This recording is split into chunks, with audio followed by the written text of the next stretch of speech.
Today on this Fandabidozy episode, I'm going to show you how to make 500 quid in 2 days. Now, I didn't make 500 quid, I did this for a friend. We ended up doing a job for a job. And it's his little in's room, and he just needed some help. So I said, will you come and help me? He went, yeah. So he's going to come and do a job for me. Now, people were quoting him 500 quid to do this job. So from start to finish, I'm going to show you how I did it, how I started it, how I got to the end product, but it's going to be in 2 episodes, so they're not too long. So with that said, let's get cracked on. So I started off with dust sheeting everything up. The reason I dust sheeted everything up is because I just wanted to protect everything, protect the floor. They're actually getting rid of the carpet, but I still dust sheeted up because they were still using the carpet for another couple of weeks until the carpet fitter came. Once I'd then done that, I started to hoover everything up, get rid of all the rubbish, ready for painting so there's no dust in the air. So we're good to go. Now I started filling up now, getting rid of all the holes, everything possible, everything on the skirting boards, the full shot and caboodle. And I used 2-pack filler, and that basically dries within 20 minutes. So you're good to go, and you're good to get cracked on with everything, which I'm going to show you now. This is exactly why I use 2-pack filler to fill over these holes here. Look at that. That's after 20 minutes. That now is ready for sand down, easy fill, and it's good to go in another half hour. Happy days. On to sanding. So I'm preparating all the walls, getting all that done. I've used my electrical sander for that, but I also on the ceiling I found it much easier just to use a bit of sandpaper just to get rid of everything on the ceiling, ready for painting, so that can be touched up. And then once it's been touched up, the full ceiling can be sorted.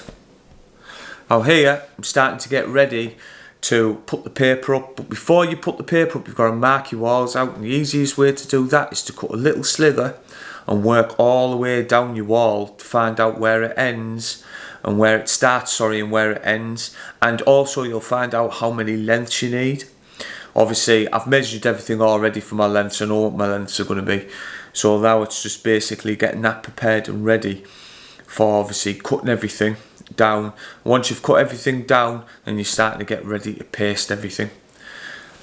So, and also, just a little tip, you want to be leaving an inch at the top and an inch at the bottom.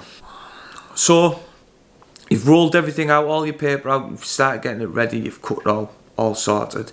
Now we're on to the bit where we need to start putting the spirit level on. Put the spirit level on to get your line, because I'm going to cross line it. So I'm going to put the lining paper, going crossways. So basically that means that when I put the paper on, I'll have no trouble with any lines matching and interfering with each other. Once you've done that, then it's just basically onto the pasting. So paste everything, and all I've gone and done there is I've gone and used the ready mixed paste.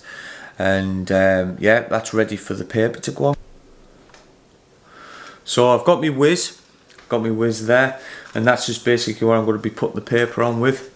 Now what I'm doing is I've started on one end, which is the left hand side, and I've just started with my hand just putting the paper on, going across, and that's just to get it flat, just to get it stuck on, so I have long enough to basically start to get my whiz to go right across. So my whiz is on now, it's back out again, and it's going into the corner, and I'm just flattening everything. Once I've flattened everything, I'm cutting it with my Stanley knife and my whiz, both at the same time. Once I've done that, I clean all the wall off, make sure all that's clean, because that's going to be painted soon.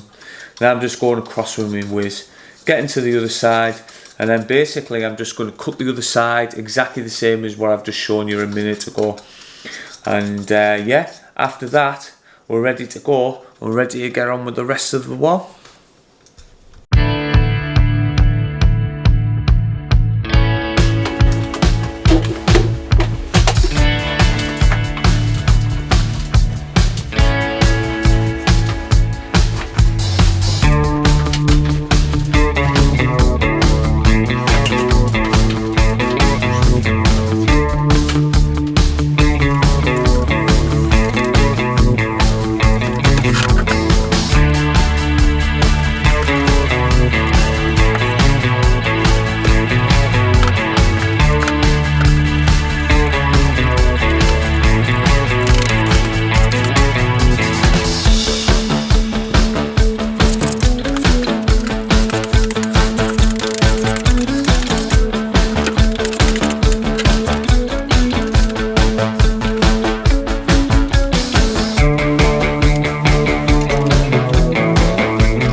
want to do when you've papered everything is you want to be corking everything up. The reason is when you put the paper up, it's going to be a good way of obviously cutting into the wallpaper, and it gives you lovely straight cuts. So once I've done that, then I'm on to the cutting in. So what you want to be doing is you want to be cutting into the wall and the wallpaper. The reason is because that then seals everything in, and also as well when you come down to cut your paper, your finished paper against the wall, if there's any discrepancies and the wall's all over the place, that keeps everything looking nice and crisp. So we're at the point now where everything's been done. All the emulsion, the sealing, and now we're onto the skirting boards and the door frames.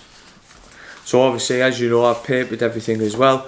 So same with the emulsion on the corners, ready for your paper to go up. You do exactly the same on the bottom with your paint. Well, I'm using satin wood, so I'm going to satin wood everything, and I go right up to the paper to seal everything in, ready to get lovely crisp lines. And that's everything, all done. The room's sorted, and it's all ready to go and ready for the paper to go up. So I hope you like what I'm doing, and if you can find it in your heart to subscribe, that would be absolutely brilliant. And also as well, look out for episode number 2 to see how I finished it off, and so you can try and earn 500 quid in 2 days. Anyway, hope to see you in the next one. Thanks for watching. Take care.